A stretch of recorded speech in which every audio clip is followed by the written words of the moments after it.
ដំបងបាត់ដំបងមានអ្វីឆ្ងាញ់ទេមានហោហើយមិនខ្វាំងទេណា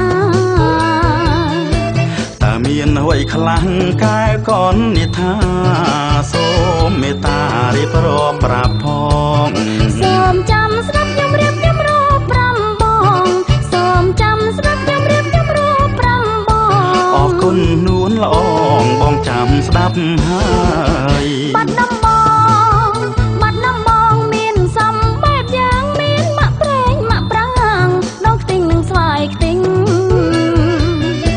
មានក្រូចពោធិ៍សាត់ផ្អែមឆ្ងាញ់ពិសេសចាំខ្ញុំបេងជូនបងពិសាអរគុណហើយអរគុណហើយកែកនិថា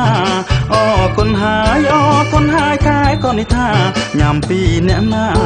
ទៅបងព្រមញ៉ាំបាត់ដំបងមានផ្អងត្រីព្រៃអូទ្របអំពិលខ្ចីឆ្ងាញ់ណាស់ប្រលឹង